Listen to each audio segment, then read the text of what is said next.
Our first comedian here not only shares the same name as my brother, I love him just as much. He hosts an amazing open mic show and show every Tuesdays at Suki's. We joke about all the different meds we have been on. I want to hear you get fucking loud for brand new Creecy!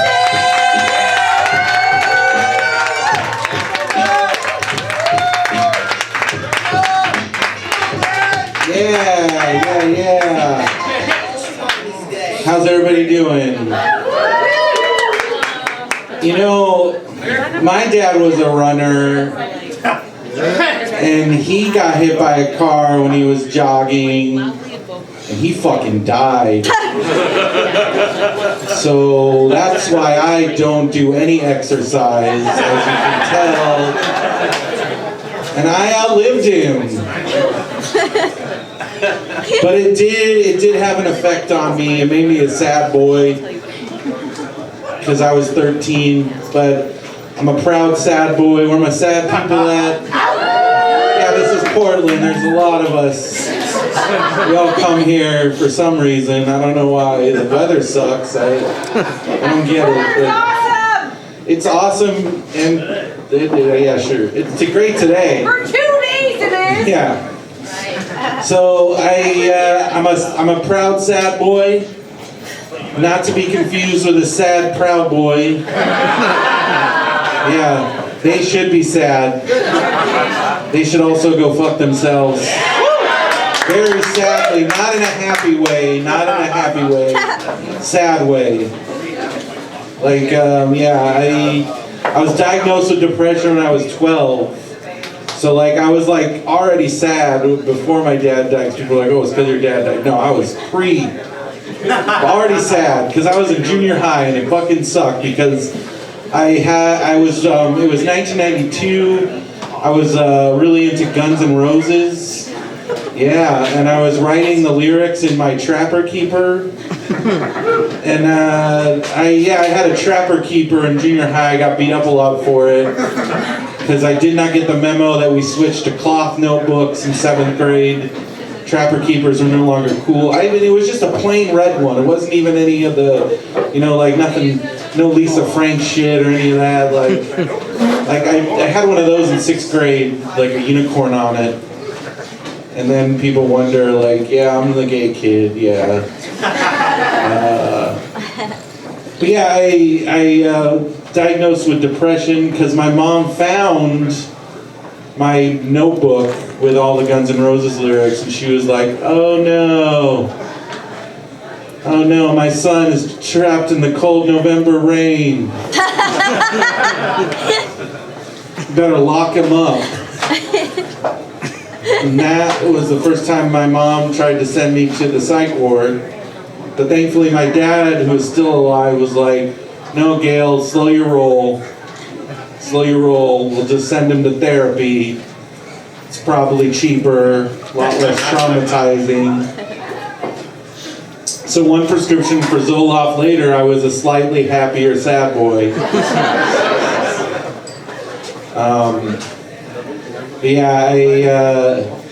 I did end up in the psych ward. Kate brought up the 5150. If you want to find out what that is, tell a doctor you're suicidal. They might call the cops.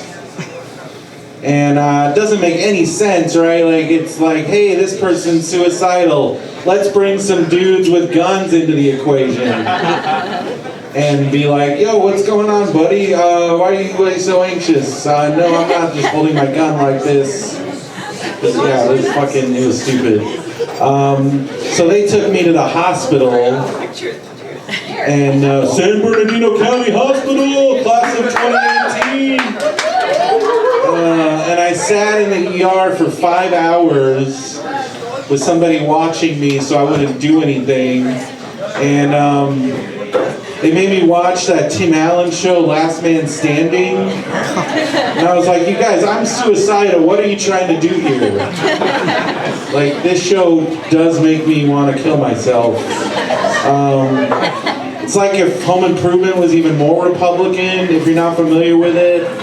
The episode I was watching, Tim Allen's son-in-law didn't celebrate Christmas, and he was very upset about it. It's like, Jesus. It's like if Tucker Carlson's favorite TV show fucking sucks.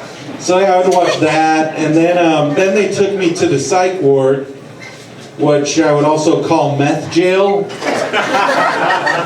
Yeah, because it was me and a cutter and a bunch of people on meth.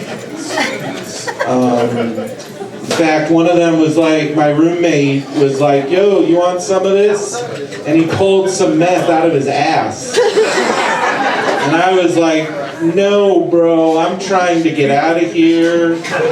I don't think your ass meth is gonna help me do that.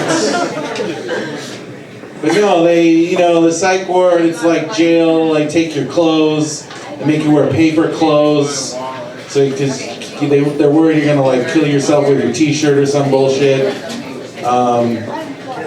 So they give you these paper clothes and the sticky socks, which are actually kind of nice. Like I wish I had those in real life. Like they're like not quite slippers, but they're better than socks. And yeah, you get those, and then the thing that pissed me off even more was there was no sodium, no sugar, and no caffeine. I'm like, once again, I am suicidal. Can you just give me some salt? Some fucking salt. Yeah, I think it was because my blood pressure was too high, because I was sad, and also anxious at the same time, because I was in meth jail. And they showed us some movies. We got to watch movies. They showed us The Aviator, which is kind of fucked up because that's about Howard Hughes, who had severe OCD. So I don't know if it was like aspirational. Like, hey, you can be all fucked up, but you be the richest person in the world and maybe date Katharine Hepburn. But yeah, either that or they're just trying to get us to go to sleep because that movie's 3.5 hours long. But yeah, so that was my time in the psych ward. But yeah, I suck at suicide. Like I'm really bad at it. Everybody here that's still here, if you tried it, you're not good at it. Yeah, I tried it a few times. The first time I was in China, I was teaching English, and what they didn't tell me was where I was going was that it was 40 degrees below zero for like 6 months out of the year. So like talk about the worst case of seasonal depression you've ever had in your life times 10, because like could not go outside. You literally freeze your face off. Like my mustache would freeze, and it was awful.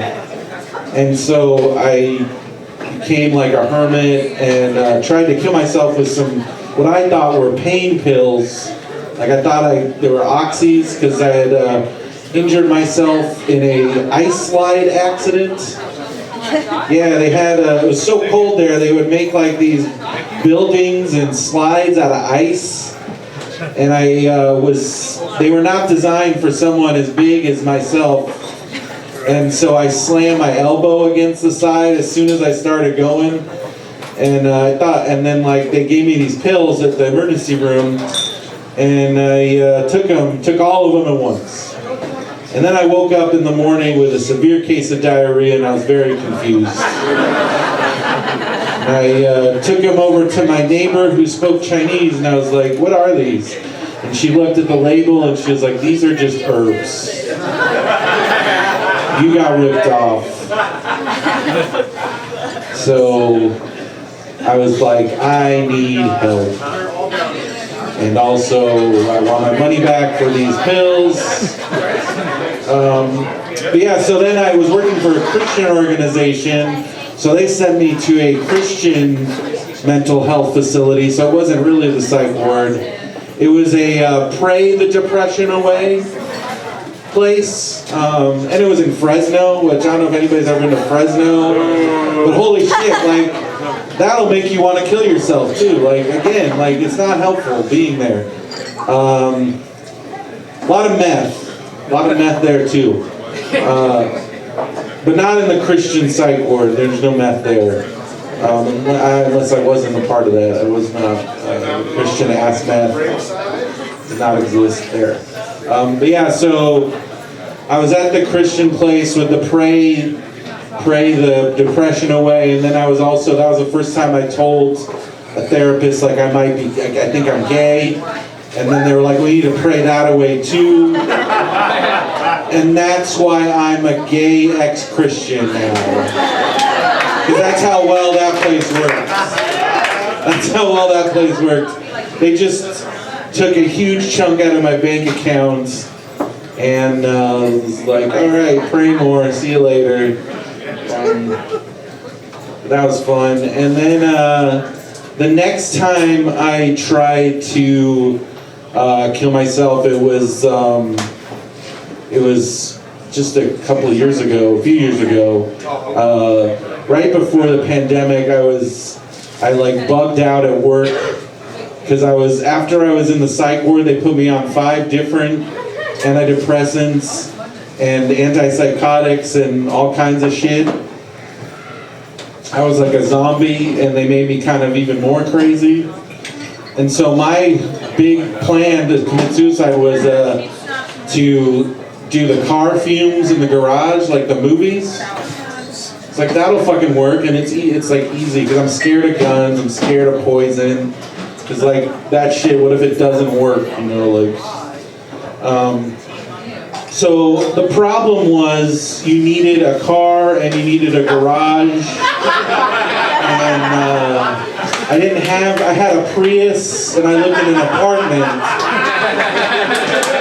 So I took the last money I had, because I'm like, I don't need money anymore, and rented a house with a garage, and I rented a regular car with a gas engine. So I parked the car in the garage, turned it on, closed the garage. 13 hours later, nothing's happening. I'm like, what the fuck? Why am I still alive? You really suck at this.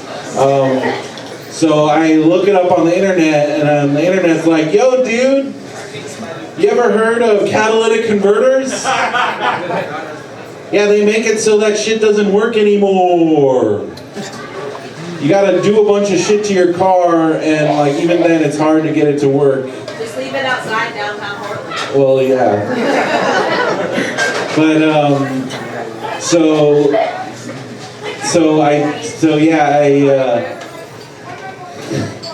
I was like, I just chalked it up as a very expensive vacation in Palm Springs, which sucks.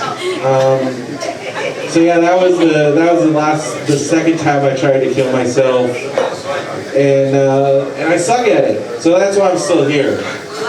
Thank you. Yeah, all those medications though, I'm still on a couple now. I'm still on a couple, and they all have the same label.